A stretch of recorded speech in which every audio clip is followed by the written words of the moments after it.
My son threw a fit at the mall because I said no, so I handed him 3 jars and watched him change.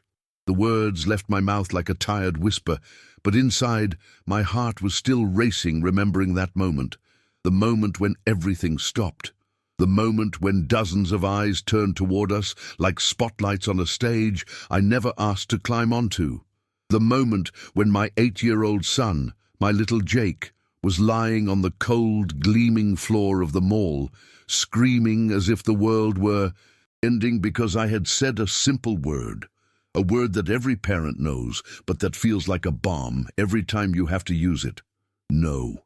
The silence that followed his scream was deafening. Not the kind of silence that brings peace, but the kind that suffocates, that judges, that condemns. I could feel every pair of eyes on me. The elderly couple sitting on the bench near the fountain, their faces frozen in a mix of pity and disapproval. The teenager working at the pretzel stand, phone in hand, probably already filming. The young mother pushing a stroller, speeding up her pace as if my failure as a parent might be contagious. And there I stood, frozen, my hands trembling, my face burning with a shame so deep I wanted the floor to open up and swallow me whole. But what none of those people knew, what they couldn't possibly understand, as they shook their heads and whispered behind their hands, was that this moment, this humiliating, soul-crushing moment, would become the turning point. The moment that would change everything, the moment that would teach my son a lesson more valuable than any toy, any video game, any screen time or dessert I could ever give him. Because sometimes the best parenting doesn't come from giving in. It doesn't come from saying yes to keep the peace. It comes from standing firm in that uncomfortable, painful no, and then turning that no into something transformative. Something that plants a seed deep in a child's heart, a seed that will grow into wisdom, into gratitude, into character. But to understand how 3 simple jars could change my son's life and mine, we need to go back. We need to go back to the beginning of that terrible, beautiful day. It was a Saturday afternoon in late October, one of those crisp autumn days where the air smells like cinnamon and fallen leaves, and the world feels like it's wrapped in a golden filter. Riverside Mall was packed, as it always was on weekends, with families, seeking refuge from the cooling weather and the promise of holiday shopping deals that were already starting to appear, even though Thanksgiving was still weeks away. The mall was a monument to American consumer culture, 3 stories of gleaming storefronts, each one designed to pull you in with strategic lighting and carefully curated window displays. The ground floor smelled like a mixture of fresh cookies from Mrs. Fields, leather from the nearby shoe store, and that generic mall smell, a combination of cleaning products, perfume samples, and air conditioning. The sound was a constant hum. Children's laughter echoing from the indoor play area, the rushing water of the massive fountain in the center court, pop music drifting from clothing stores, and underneath it all, the murmur of hundreds of conversations happening simultaneously. The lighting was designed to make everything look beautiful, to make you feel like you were in a movie about the perfect life. Soft spotlights illuminated every storefront. The marble floors reflected the warm glow like a mirror, so shiny you could see your reflection as you walked. Holiday decorations were already beginning to appear. A few early Christmas trees, some harvest-themed centerpieces, orange and gold banners hanging from the ceiling. This was the kind of place where people came to dream, to imagine the life they could have if they just bought the right jacket, the right phone, the right toy. It was a temple of wanting, and my son Jake had learned to worship there. The protagonist, a mother's struggle, 5 red, 8 tours. My name is Sarah Mitchell, and I'm 34 years old, though on that particular day I felt about 60. I'm a single mother, and that detail matters because it means that every decision, every dollar, every moment of discipline falls squarely on my shoulders alone. There's no partner to tag in when I'm exhausted, no one to exchange a knowing glance with when our child is testing boundaries. No backup plan. I was wearing jeans that had seen better days, a comfortable sweater I'd bought on clearance 3 years ago, and sneakers that were holding together through sheer willpower and duct tape hidden on the inside. My hair was pulled back in a messy ponytail, not the intentional Instagram-worthy kind, but the "I haven't had time to wash it properly in 2 days" kind. I had dark circles under my eyes that no amount of concealer could fully hide. The permanent shadows of a woman who works 2 jobs and still lies awake at night, worried about making rent. I work as a medical records clerk at County General Hospital from 7 a.m. to 3 p.m. on weekdays, and then 3 evenings a week I work at a call center from 6 p.m. to 10 p.m., doing customer service for a company that sells home insurance. My mother watches Jake on those evenings, bless her, but she's 72, and her patience isn't what it used to be. On weekends, I try to be fully present for Jake, to make up for all the hours I'm gone, all the school events I miss, all the moments of childhood that slip by while I'm trying to keep a roof over our heads. Jake's father left when Jake was 2. Just packed a bag one Tuesday morning and never came back. No explanation, no forwarding address, no child support checks. Just gone. Like we were a chapter in his life he decided to skip. I used to be angry about it, used to lie awake, consumed with rage and betrayal. Now, I'm just tired and determined that Jake won't suffer because of his father's choices. Every month is a careful balancing act. Rent is $400 for our 2-bedroom apartment. Utilities run about $200. Food for the 2 of us, if I'm careful and use coupons and buy generic, is about $400. Jake's school supplies, clothes he keeps growing out of, his lunch money, the internet we need for his homework, it all adds up so fast. I have exactly $247 in savings. That's it. That's my emergency fund, my safety net, my margin for error. But Jake doesn't know any of this. How could he? He's 8 years old. To him, I'm just mom, the person who is supposed to make him happy, to give him what he wants, to protect him from disappointment. And I want that too. God, I want that so badly it physically hurts sometimes. I want to buy him every toy his heart desires. I want to say yes to every request, every pleading look, every "please, Mom, please." Because deep down, beneath the exhaustion and the stress and the unpaid bills stacked on my kitchen counter, there's a guilt that gnaws at me every single day. Guilt that I couldn't keep his father around. Guilt that we don't live in a house with a yard like his friends do. Guilt that I'm not there when he gets home from school. Guilt that he wears hand-me-down clothes and eats spaghetti 4 nights a week because it's cheap and I can make it in bulk. So sometimes, too many times, I say yes when I should say no. I buy the extra treat at the grocery store. I let him stay up past his bedtime. I give in to the whining because I'm too tired to fight, and because some broken part of me believes that if I can just make him happy in this moment, maybe I'm not failing quite as badly as I feel I am. The antagonist, an 8-year-old's entitlement, 8 Tenzin. Jake walked into that mall like a prince surveying his kingdom. He's a beautiful child. I know every mother says that, but it's objectively true.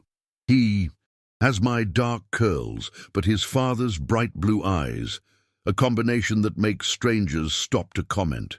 He's tall for his age, with that boundless energy that 8-year-old boys seem to run on, like they have nuclear reactors instead of hearts.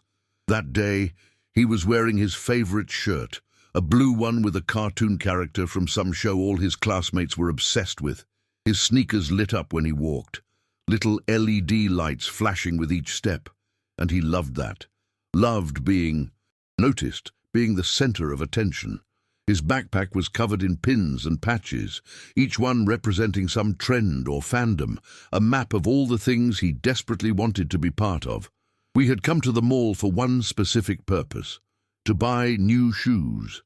Jake's current pair had holes in the soles, and his feet had grown at least half a size. It was a necessity, not a fun shopping trip. I had budgeted exactly $45 for shoes, and I had a coupon for a store that was having a sale. And out, quick and simple, that was the plan. But the moment we walked through those automatic doors, and Jake smelled that mall air, saw those glittering storefronts, heard the siren song of consumerism, the plan evaporated. "Mom, can we go to the toy store? After we get your shoes, maybe we can look." "But Mom, Tyler got the new Mega Ranger set, and he brought it to school, and everyone thought it was so cool, and I'm the only one who doesn't have it, and, Jake, we're here for shoes." "But Mom, we'll see." Those two words, "we'll see." The parental escape hatch, the non-committal maybe, that buys you 30 seconds of peace, but plants seeds of expectation that you'll have to deal with later. I knew better. I'd been parenting long enough to know that "we'll see" is heard by children as probably yes. But I said it anyway because I was tired and I didn't want to start the day with conflict. We made it to the shoe store, found a pair that fit, that were on sale, that fell just within my budget. Jake barely paid attention during the fitting, his eyes constantly darting toward the mall corridor, toward the toy store that was calling to him like a beacon. "Okay, all done?" I said, paying for the shoes and feeling a small sense of relief that we'd accomplished what we came for. "Let's head home." "But you said we could look at the toy store." "I said maybe we could look." "That means yes." And there it was, the first spark of the fire that was about to consume us both. We stood outside the toy store, and I could feel the battle beginning. Jake's eyes were locked on the display window where the new Mega Ranger set was prominently featured, surrounded by flashing lights and promotional posters. It was $89.99. I knew this because I'd looked it up online after Tyler's mother had mentioned it in the school pickup line, her voice full of casual pride about how she'd surprised Tyler with it. Just because. Just because. Two words that represented a luxury I couldn't afford. "Mom, please, please, I promise I'll be good. I promise I'll clean my room every day. I promise I'll do all my homework. Please." His voice had that pleading quality that breaks every parent's heart. Those big blue eyes looking up at me with such hope, such certainty that I held the power to make his dreams come true. And I did hold that power. Technically, the credit card in my wallet had enough credit left on it. I could swipe it, see his face, light up, be the hero of his day. But that credit card was already at $2,400, mostly from car repairs I'd had to make last month. The minimum payment was killing me. And $89.99 wasn't really $89.99. It was the electricity bill, or 2 weeks of groceries, or the copay for Jake's last doctor's visit that I'd been putting off paying. "Jake, sweetie, not today. That toy is very expensive. But Tyler has it. I understand that. But we can't afford it right now." "You always say that." His voice was rising, and I could feel people starting to look at us. A couple browsing the window display of the store next door glanced over. A teenager sitting on a bench nearby pulled out his phone, not even pretending not to watch. "Jake, lower your voice. We just bought you new shoes. You needed those." "I didn't want shoes. I wanted the Mega Ranger set." "Well, you're getting shoes because your feet have holes in them. That's what being responsible looks like." I regretted the words as soon as they left my mouth. Lecturing him about responsibility in the middle of the mall while he's worked up was like throwing gasoline on a fire. But I was frustrated too, frustrated that he couldn't understand, frustrated with myself for feeling defensive, frustrated with the whole situation. I don't care about being responsible. I want to be happy. Several people were definitely watching now. I felt my face getting hot, that creeping flush of embarrassment starting at my neck, and working its way up. Wave 2. Escalation of provocation. 13 Nasikt, 16 Desag. "Jake, we're going home, now." I reached for his hand, but he pulled away from me, his face reddening, his eyes starting to water with angry tears. "No, you never get me anything. Everyone else has cool stuff and I have nothing." "That's not true and you know it. You have plenty of toys at home." "I have boring stuff, old stuff, stuff from garage sales." And there it was. The thing I'd been terrified he'd say out. Loud. The thing that confirmed my deepest fear, that he was ashamed of our life, ashamed of what I could provide, ashamed of me. My throat tightened. I could feel my own eyes starting to sting, but I couldn't cry here, not in the middle of the mall, not in front of all these people who were definitely watching now, their faces showing various expressions of judgment, sympathy, and entertainment. An older woman walking by muttered something to her companion, something I couldn't quite hear but could imagine. That child needs discipline, or parents these days, or some other commentary on my obvious failure. Jake, you're being very disrespectful right now. We're going to walk to the car and we're going to talk about this at home. I'm not going anywhere. You can't make me. He crossed his arms and planted his feet, his jaw set in that stubborn expression that was pure his father, a genetic echo of the man who'd walked out on us. I took a deep breath, trying to channel every parenting book I'd ever skimmed while standing in the aisle at Target, every article I'd read on my phone during lunch breaks about staying calm during tantrums and positive discipline techniques. Jake, you have two choices. You can walk with me to the car like a big boy, or you can have a consequence. Your choice. I choose you buy me the toy. Some nearby teenagers laughed. Actually laughed. One of them definitely had his phone out, recording. I imagined this. Moment going viral. Entitled Kid Demands Toy, Watch What Happens Next. 10 million views of my parenting failure. Wave 3. The Public Challenge. 16 cut 20 da. That's when Jake did the unthinkable.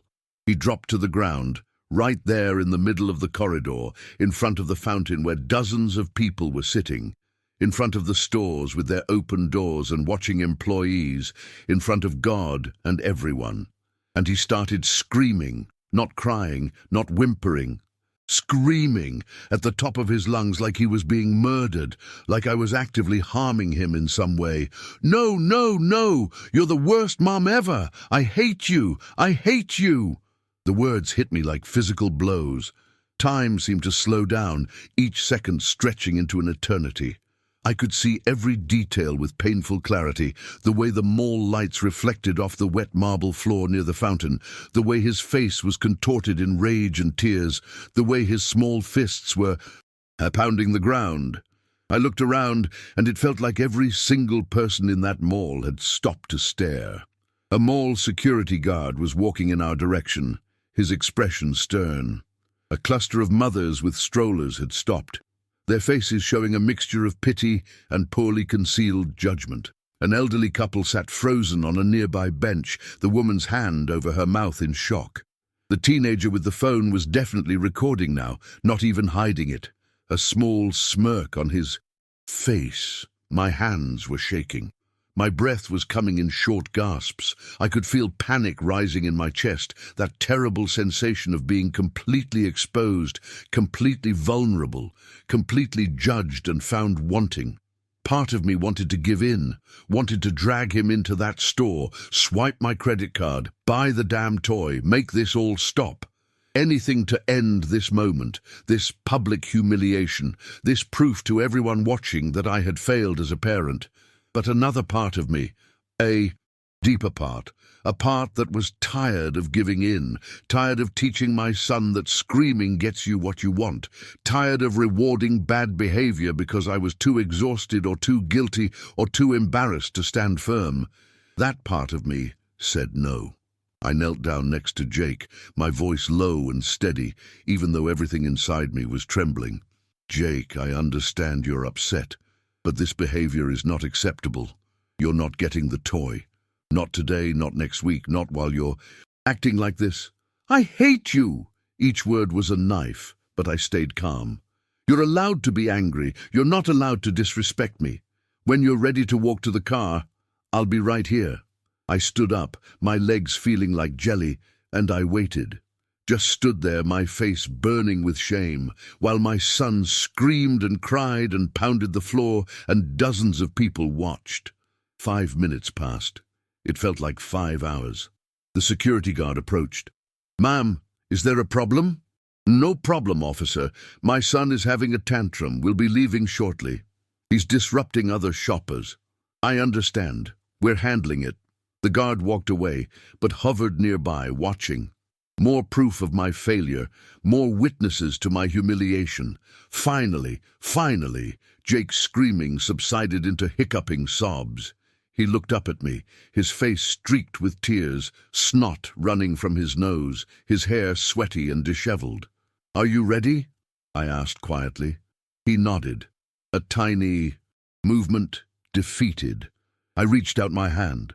He took it, and together we walked through that gauntlet of staring strangers, through the longest walk of my life, out to the parking lot where our 10-year-old Honda sat in the far corner because I'd arrived late and had to take whatever spot was available. Neither of us spoke during the drive home. Jake stared out the window, occasionally sniffling. I gripped the steering wheel so tight my knuckles were white, my jaw clenched, my mind racing through what had just happened, playing it over and over, wondering if I'd done the right thing, wondering if I'd just traumatized my child, wondering if all those people had been right to judge me. But when we pulled into our apartment complex, when I turned off the engine and sat in the sudden silence, something crystallized in my mind. A decision, a plan, something my own mother had done for me when I was young and entitled and didn't understand the value of $1. I reached into the glove compartment and pulled out 3 empty mason jars I'd been meaning to return to my mother. I looked at them, then at my son, and I knew exactly what I had to do. We sat at our small kitchen table, the same one I'd bought at a yard sale 6 years ago, with its slightly wobbly leg that I'd shimmed with folded cardboard. The apartment was quiet except for the hum of the refrigerator and the distant sound of our neighbor's TV through the thin walls. Jake sat across from me, his eyes red from crying, his arms crossed defensively, waiting for the lecture he knew was coming. But I didn't lecture. Instead, I placed the 3 mason jars on the table between us. They were empty, clear glass, completely ordinary except for what they were about to represent. "Jake," I said slowly, "I need you to help me with something." He looked at the jars suspiciously, saying nothing. "These 3 jars are going to teach us both something important. And for the next month, 30 days, we're going to fill them together, okay? What are they for?" His voice was small, wary. I grabbed a marker from the kitchen drawer and wrote on the first jar, necessities. On the second, savings. On the third, wants. This first jar, I explained, pointing to necessities, is for everything we need to survive. Food, rent, electricity, water, gas for the car, your school supplies, everything we can't live without. I wrote on a piece of paper, Mom's total income per month, $2,800. Jake's eyes widened. I'd never told him specific numbers before. "This is how much money I make every month from both my jobs. Now let me show you where it goes." I started listing on the paper, writing each item clearly. Rent, $1,400, electricity, gas, water, $200, internet, $60 car payment, $220 car insurance, $130 gas for car, $180 food, $400 your school lunch, $60. Jake watched as the numbers added up. I could see him starting to do the math in his head, his 8-year-old brain processing what it meant. "That's $2,750, I said. "That leaves us $150 for everything else. Doctor visits when we're sick, new clothes when you grow, any emergency that comes up." The silence in the room was heavy. Jake stared at the numbers, and I could see something shifting in his eyes. "The Mega Ranger set costs $89.99. I continued gently. "That's more than half of what we have left after we pay for things we need. So when I say we can't afford it, this is what I mean. It's not because I don't want you to be happy. It's because if I buy that toy, we might not have enough money for food the last week of the month." His lip trembled, but this time, not from anger, from understanding, from the weight of reality settling on his young shoulders. Phase 2. Intercalated flashbacks. 23 to 26 goes. As we sat there in that moment, my mind drifted back to my own childhood, to a similar moment that had shaped me in ways I'd forgotten until now. I was 10 years old, and I had wanted a pair of designer jeans that everyone at school was wearing. My mother, a single parent like me, had taken me to the factory where she worked third shift, a textile plant where she stood on concrete floors for 8 hours, breathing in chemical fumes, operating loud machinery, all for $9 an hour. "See this, Sarah," she'd said, her voice tired but firm. "I stand here for 1 hour and I make $9. After taxes, it's really about $7. Your jeans cost $80. That means I have to stand on this floor, in this noise, away from you, for more than 11 hours just to buy you 1 pair of pants. 11 hours of my life. Is that what you want? Do you want me to work 11 extra hours so you can look like the popular girls?" I remembered feeling so small in that moment, so ashamed, so suddenly aware of everything my mother sacrificed for me. I'd never asked for design or anything again. I'd started working at 14, babysitting and mowing lawns, saving every penny. My mother's lesson had planted a seed that grew into responsibility, into gratitude, into understanding that money wasn't abstract. It was pieces of someone's life. But I'd forgotten to teach Jake that lesson.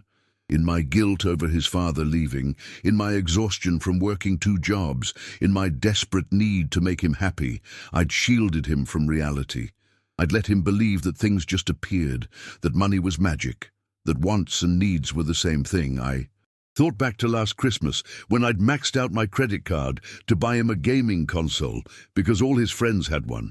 He'd been excited for 3 days, and then it became just another thing, another piece of plastic sitting in the corner, abandoned for the next shiny object he saw advertised on TV. I thought about his last birthday when I'd thrown him a party I couldn't afford, ordered pizza and cake, bought decorations and party favors, all because I wanted to see him smile. And he had smiled, but the thank you I'd received was perfunctory, automatic, meaningless, because he'd come to expect everything. I'd created this entitlement, me. In my desperation to be enough, to make up for everything he didn't have, I'd taught him that he could have everything. And that was a lie that would hurt him far more in the long run than a few disappointing no's ever could. Phase 3. Awakening of Dignity. 26 Mars 31. "Jake," I said, pulling myself back from my memories, "for the next 30 days, you're going to earn money." His head snapped up. "What?" "You're going to have jobs, real jobs, around the house and in the neighborhood. And you're going to fill these jars with the money you earn. And at the end of 30 days, whatever is in the wants jar, you can spend however you like. Even on the Mega Ranger set, if that's what you choose." I could see the gears turning in his mind. "What kind of jobs?" "Well, in our home, you can start doing extra chores beyond your normal responsibilities. I'll pay you $3 to vacuum the entire apartment, $2 to take out all the trash and recycling, $4 to help me deep clean the kitchen, $5 if you organize your room completely and donate toys you don't play with anymore." His eyes were calculating, and I could see a spark of something new there. Not entitlement, but interest, possibility. "And Mrs. Chen downstairs," I continued, "she's been asking if anyone could walk her dog in the evenings. She'll pay $5 each time. Mr. Rodriguez in 3B needs help carrying his groceries up the stairs. He said he'd pay $3 each time. The Johnsons need their newspapers brought to their door every morning, $1 per day." Jake was leaning forward now, his defensiveness melting away. "But here's the important part," I said, my voice gentle but firm. "Every dollar you earn, we divide it into these 3 jars. 50 cents goes to necessities. That's you learning to contribute to our household. 25 cents goes to savings. That's you learning to plan for the future. And 25 cents goes to wants. That's the money you can spend on anything you want. So if I earn 10, only $2.50 goes to the toy." "Exactly." He slumped back, disappointed. "That'll take forever." The Mega Ranger set costs $89.99, so you'd need to earn, I did the math on paper showing him, about $360 to have enough in your wants jar.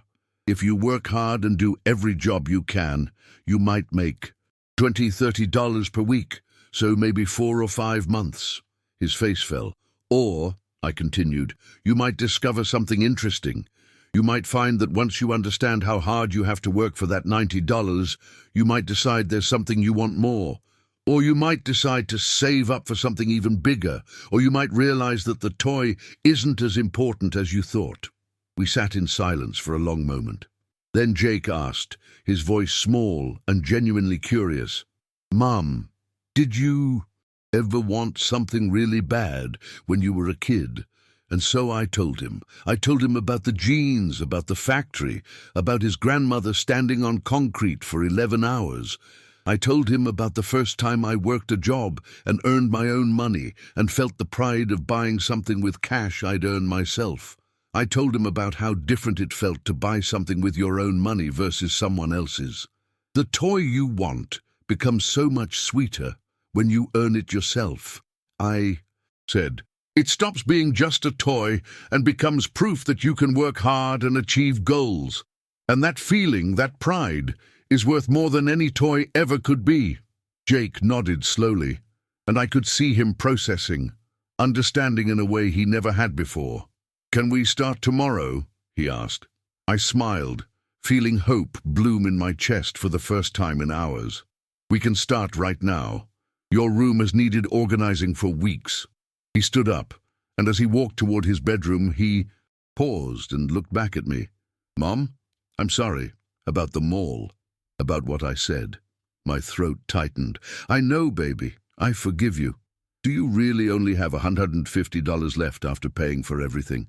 Sometimes less, depending on the month.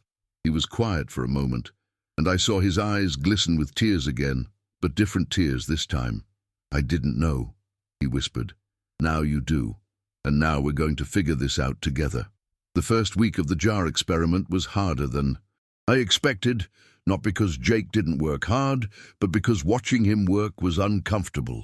I'd spent 8 years trying to make his life easy, and now I was asking him to scrub toilets and organize closets and walk a hyperactive terrier around the block every evening. But something remarkable happened. On day 3, Jake came home from walking Mrs. Chen's dog, his face flushed from the cold evening air, and dropped 5 crumpled dollar bills on the kitchen table. Where do they go? He asked, genuinely excited. We sat together and divided the money, $2.50 into necessities, $1.25 into savings, $1.25 into wants.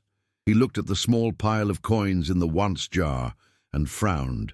This is going to take so long. Yes, I agreed.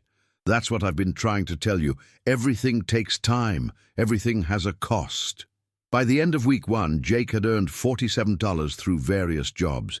He'd organized his room and donated 3 bags of toys to Goodwill. He'd helped Mr. Rodriguez with groceries 4 times. He'd walked Mrs. Chen's dog 7 times. He'd vacuumed our apartment twice. He'd washed all our windows. He'd cleaned out the storage closet. Our apartment had never looked better, and Jake had never looked more exhausted.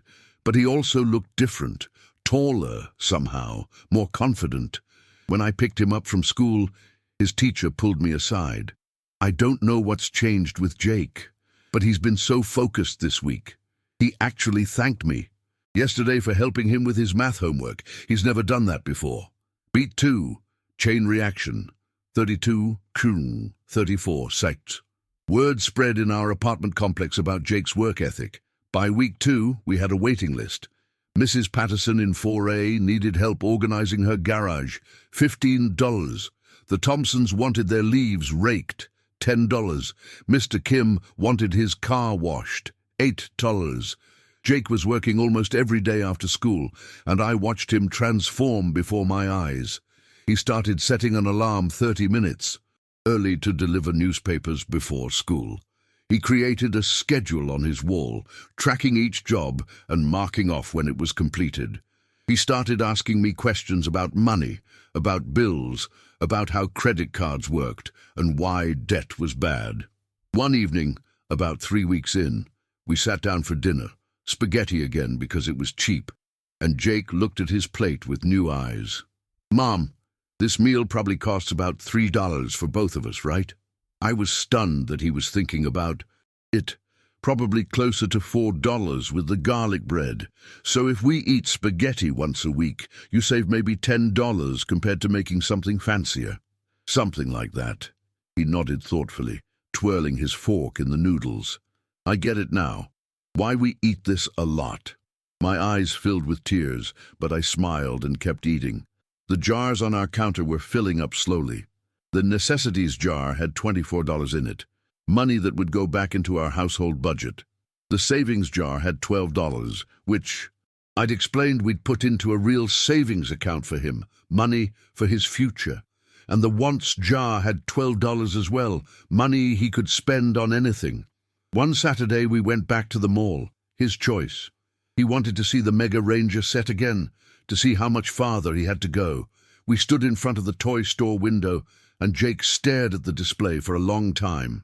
"I've earned $48 total," he said quietly. "So I have $12 in the wants jar. I need $90, so I need to earn about $312 more to get there." "That's right." He was quiet for another moment, then asked, "How long did you have to work to have $90 left over?" The question hit me harder than any tantrum ever could. "Honestly, baby, sometimes months. Some months I don't have $90 left over at all." He looked up at me, those blue eyes full of understanding that shouldn't exist in someone so young. "I think I want a different toy," he said. "What?" "That one costs too much.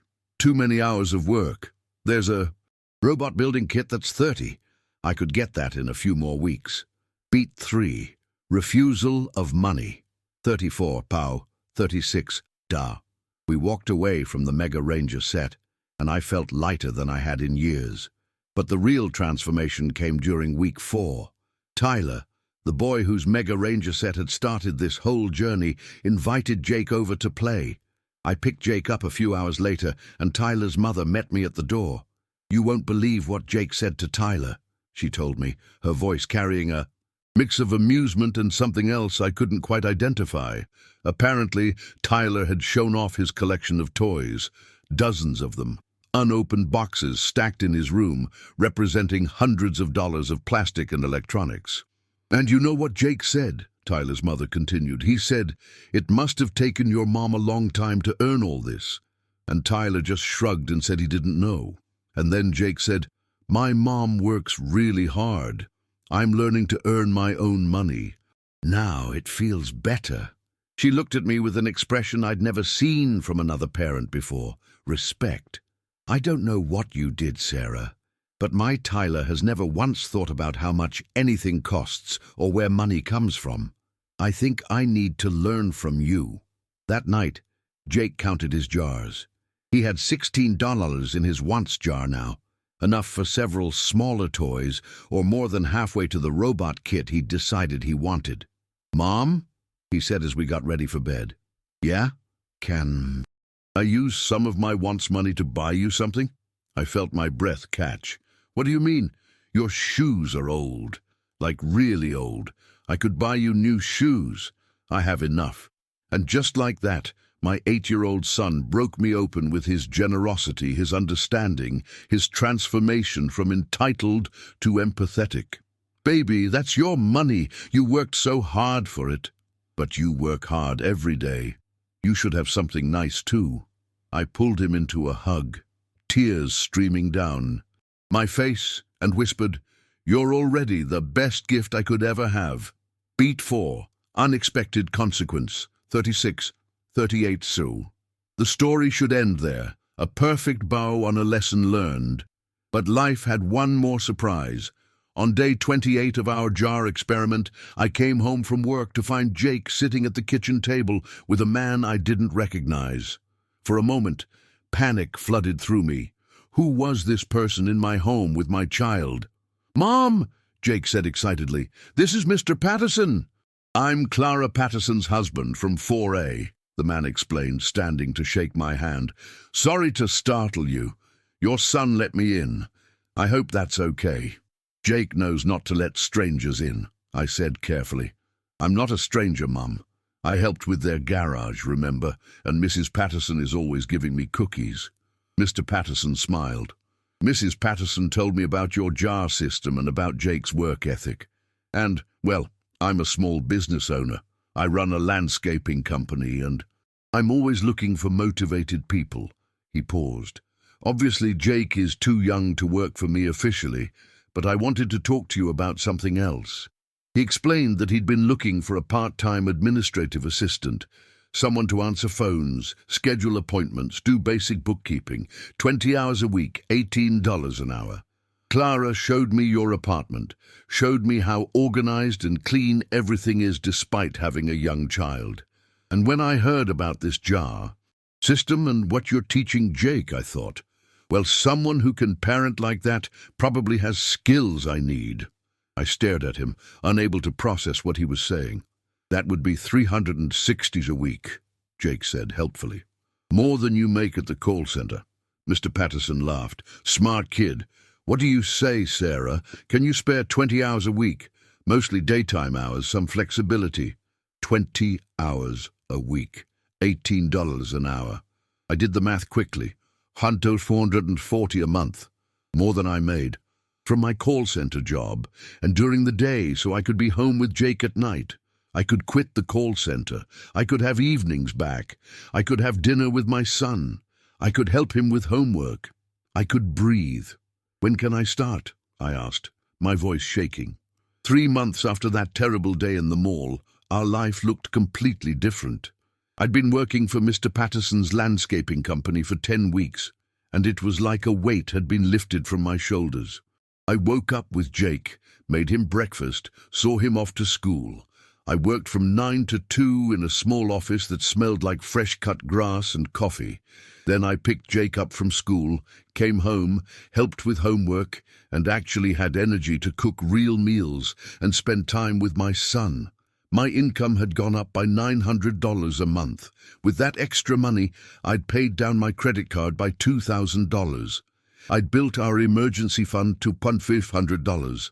I'd bought myself new shoes, the first new pair I'd owned in 3 years, and Jake had been so proud that his hard work had inspired something good. Jake had earned enough money to buy the robot building kit he wanted. It sat on his shelf, carefully assembled, a monument to his hard work.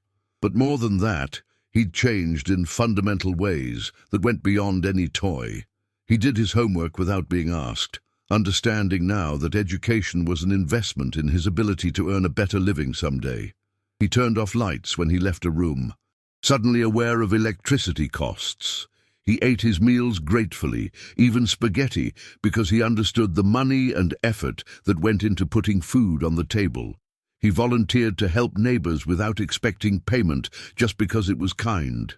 The jars still sat on our kitchen counter, even though we didn't fill them the same way anymore. They'd become a symbol, a reminder of the month that changed everything. Jake had become something of a legend in our apartment complex. Parents started asking me for advice. "How did you do it?" they'd ask. "How did you turn him around?" And I'd tell them about the jars, about transparency, about letting children see the reality of life instead of shielding them from it. Tyler's mother had actually implemented a version of the system with Tyler. She told me that for the first time, Tyler had said, "Thank you," without being prompted, and had started asking how much things cost before asking for them. Our landlord, Mr. Kowalski, heard about Jake's transformation and offered him a permanent job doing light maintenance around the complex, picking up litter, watering plants, sweeping walkways, for $40 a week. Jake accepted and set up a new system where 50% went to his savings for college, 25% went to current wants, and 25% went to charity. That last part had been his idea. "There are kids who have less than me," he'd said. "I want to help them." Who was this child, and what had happened to the screaming boy on the mall floor? But the most profound change wasn't external. It was internal. It was the way Jake looked at me now, with respect, with understanding, with appreciation. It was the way he hugged me longer in the mornings before school. It was the way he sometimes left little notes on my pillow. "Thank you for working hard for us," or "You're the best, Mom." The guilt I'd carried for 8 years, the guilt that I wasn't enough, couldn't give enough, would never be enough, had started to dissolve, because I'd finally understood that what Jake needed wasn't more stuff. It was truth. It was reality. It was the dignity of work and the satisfaction of earning. It was the understanding that love and things are not the same currency. Layer 2. The fate of the antagonist, 42-45 hour. You might be wondering what happened to the toy, the Mega Ranger set that started everything. About 6 weeks after the mall incident, the toy went on clearance. Some new trend had emerged, and the Mega Rangers were yesterday's news. The set that had been $89.99 was now $29.99. Jake and I were at Target buying groceries when he saw it. He stopped in the toy aisle, staring at the clearance sticker, doing the math in his head. "I could afford that now," he said quietly. "Do you want it?" I asked. He stood there for a long time, so long that another shopper had to excuse herself to reach past us for something on the shelf. Finally, he shook his head. "No, I don't think I do. Anymore." "Why not?" "Because I don't care about it anymore. Everyone at school already moved on to something else, and I realized I didn't even really want it. I wanted what Tyler had. I wanted to be like everyone else. But I don't need to be like everyone else." We left the toy on the shelf and went home, but the story doesn't end with Jake. It ends with me, with the antagonist that was really myself all along, because the truth is, Jake wasn't the villain in this story. He was just a child behaving the way he'd been taught to behave. The real antagonist was my guilt, my fear, my desperate need to overcompensate for everything he didn't have by saying yes when I should have said no. I'd been so afraid of disappointing him, so terrified of being seen as a failure, that I'd failed him in a much more fundamental way. I'd failed to teach him resilience, gratitude, work ethic, and perspective. I taught him that wants are emergencies and that he deserved everything simply because he existed. The hardest part of parenting isn't saying no. It's saying no and standing firm while your child hates you for it. It's saying no and being judged by strangers who don't know your story. It's saying no and sitting with the discomfort of your child's disappointment, trusting that this temporary pain is building something more valuable than any toy ever could. I'd had to become comfortable with being the mean mom, the one who says no, the one who makes her child work for things. And in doing that, I'd discovered that I wasn't being mean at all. I was being loving in the truest sense, loving enough to prepare him for a world that will say no, far more often than it says yes. Layer 3. Deep philosophical reflection, 45-53 hours. On dignity, 45-48 hours. There's a concept that gets lost in our modern culture of instant gratification and endless consumption, the dignity of work. We live in a world that tells us we deserve everything. Deserve a perfect life, deserve happiness, deserve success, deserve possessions without effort.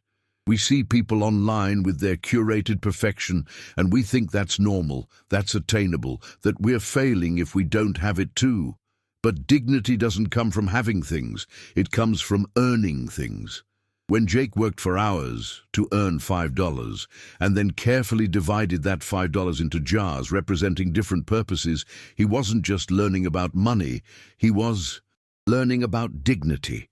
He was learning that his effort had value, that his time translated into tangible results, that he had agency in his own life. Our society has done children a tremendous disservice by removing them from the economic realities of life.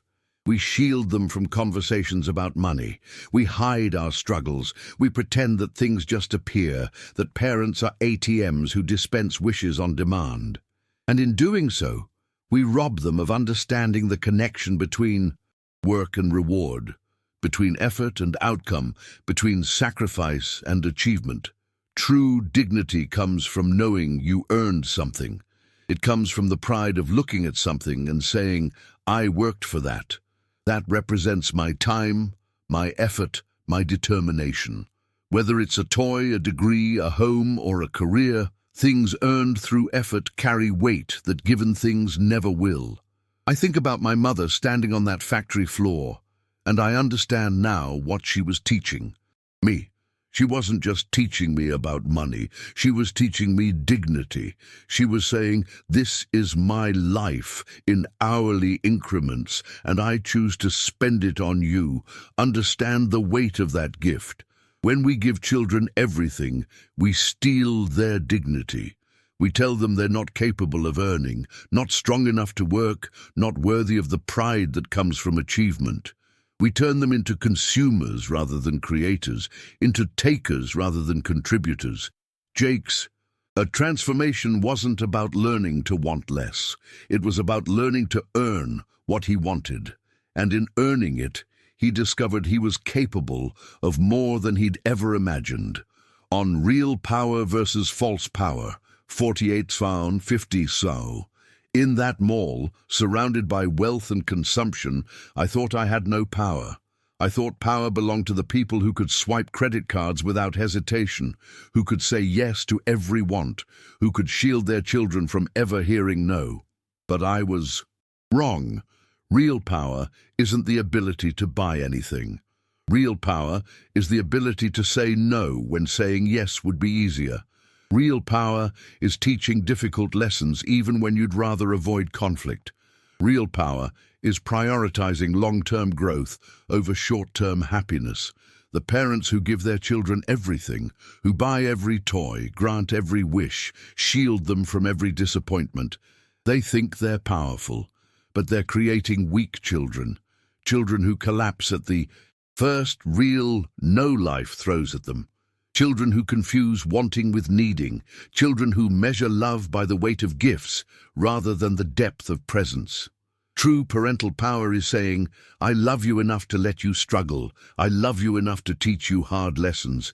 I love you enough to prepare you for a world that doesn't care about your feelings and won't always give you what you want. That's not easy power. It's not comfortable power. It's the power that gets you judged by strangers in malls and makes you question yourself at 2 a.m. But it's the power that builds character in your children, that creates adults who can weather life's storms, that plants seeds of resilience and wisdom. I used to envy the parents who could give their children more. Now I realize I'm giving my child something more valuable than any amount of toys. I'm giving him the tools to earn his own way, the understanding to appreciate what he has, and the strength to handle what he doesn't. On respect and humility, 50 Perez, 52 so. The jar system taught Jake something unexpected, respect. When he understood how hard I worked for every dollar, when he experienced the exhaustion of earning money himself, when he saw our bills written out clearly and understood the math of survival, he stopped seeing me as an obstacle between him and his wants. He started seeing me as a person who was working incredibly hard to give him a good life. Respect can't be demanded. It can't be forced. It has to be earned through understanding. Children who never see their parents struggle, who never understand the cost of things, who never connect work to reward, they can't truly respect the sacrifices being made for them. How can you appreciate something you think appears by magic? But children who understand the exchange, time for money, money for needs, leftover money for wants, they develop a respect that goes bone deep. They understand that every toy, every meal, every comfortable bed, every warm home represents hours of someone's life. Hours that could have been spent doing anything else, but were spent working for them. This respect extends beyond the parent-child relationship. Jake started treating service workers differently, thanking the grocery store clerk, being patient with the bus driver, appreciating the janitor at school, because he understood now, these are people working hard for their money, just like him, just like me. Humility came with respect. The humility of understanding that we're not special, not entitled, not owed anything by the universe. We're just people trying our best, working for what we need, hoping for what we want, and learning to be grateful for what we have. On Dreams and Sacrifices, 52 Wanks, 53 Zone. The beautiful paradox of the jar system is this: by teaching Jake that dreams require sacrifice, I made his dreams more achievable. When he thought toys should just appear, when he had no concept of their cost or the work required to obtain them, his wants were endless and insatiable. There was always something new, always something better, always something he needed right now. But when he understood that every want has a cost, not just in money, but in time, in effort, in choices made, and opportunities foregone, his wants became more focused. He started asking himself, is this worth it? Is this worth the hours of work it will take? Do I want this enough to delay something else? And in asking those questions, he learned to dream strategically.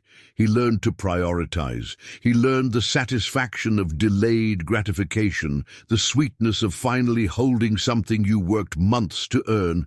This is the skill that will serve him for life. The ability to have a dream, break it down into steps, work systematically toward it, and appreciate it when it's finally achieved. Whether that dream is a toy, a car, a college degree, or a career, the principle is the same. Dreams without work are fantasies. Dreams with work are goals. And goals achieved through sacrifice carry a pride that given things never will. Layer 4. Personal message to the listener. $53, $56. If you're listening to this story, maybe you're a parent facing a similar struggle. Maybe you're dealing with an entitled child, or maybe you're fighting your own guilt about what you can't provide. Maybe you're exhausted from trying to make everyone happy and wondering if you're doing enough. Let me tell you something. You are enough. You are more than enough. The greatest gift you can give your child isn't stuff.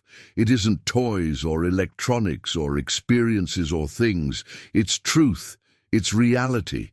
It's the understanding that life is hard, work has value, and nothing worth having comes easy. Your child doesn't need you to be perfect. They need you to be real.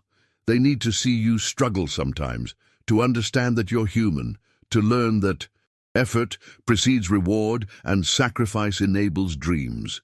It's okay to say no. It's more than okay. It's necessary. Every no that teaches a lesson is more valuable than a yes that teaches entitlement. Every disappointed face that leads to growth is better than a happy face that leads to weakness. You're not failing your child by not giving them everything. You're preparing them for a world that won't give them everything. You're building resilience, teaching gratitude, fostering work ethic, and planting seeds of character that will bloom throughout their entire lives. The hardest part of parenting isn't the sleepless nights when they're babies or the scraped knees when they're toddlers. It's standing firm in your values when they're old enough to make you feel like the villain. It's being comfortable with their temporary anger, trusting that long-term respect and understanding will follow. If you're struggling financially, if you're working multiple jobs, if you're doing everything you can and it still doesn't feel like enough, your children are learning from you. They're learning perseverance. They're learning resilience. They're learning that love isn't measured in possessions, but in presence, in sacrifice, in the steady determination to do better and be better. And if you're in a position where you can give your children more, where money isn't tight and wants could easily be granted, I encourage you to think about what you're teaching through your abundance. Are you teaching them to appreciate or to expect? Are you teaching them to work or to wait for things to appear? Are you building character or are you building consumers? Layer 5. Call to action and farewell. 56 say 58 0. I want you to do something for me. Whether you're a parent or not, whether you have children or not, I want you to think about 3 jars. Not literal jars necessarily, but 3 categories in your own life. What you need, what you're saving for, what you want. How are you dividing your time, your energy, your resources between these 3 categories? Are you so focused on wants that needs are neglected? Are you so focused on immediate gratification that future planning suffers? Or have you found a balance, a way of living that acknowledges all three? And if you are a parent, I want you to consider, what are you teaching your children about these three categories? Are they invisible to your kids, hidden behind the curtain of parental provision? Or are you letting them see the reality, letting them understand the choices and sacrifices that make a life work? Maybe you don't need jars. Maybe you need a different system, a different approach, a different way of making abstract concepts concrete. But whatever you do, do something. Don't let your children grow up thinking that things just appear, that wants are needs, that effort is optional. The world will teach them harshness eventually. Better they learn it from you in a safe environment with love and support than learn it the hard way from a world that doesn't care. That day in the mall, I was humiliated. I was judged. I was certain I was failing at the most important job I'd ever have. But looking back now, I see it differently. That wasn't the day I failed. That was the day I finally got it right. That was the day I chose long-term growth over short-term comfort. That was the day I started parenting with courage instead of guilt. And those 3 jars, those simple mason jars that I'd grabbed from a glove compartment in desperation, became the tools that taught my son one of life's most valuable lessons, that he was capable, that effort matters, that appreciation is learned through earning, and that real wealth isn't measured in possessions but in character, gratitude, and the dignity of work. So here's my question for you, and I hope you'll share your thoughts in the comments. What lesson did you learn the hard way that you're grateful for now? What moment of struggle taught you something you couldn't have learned any other way? How are you passing that wisdom to the next generation? Your story matters. Your struggles matter. Your victories, even the small ones, even the ones that feel like failures in the moment, they matter too. Thank you for listening to mine.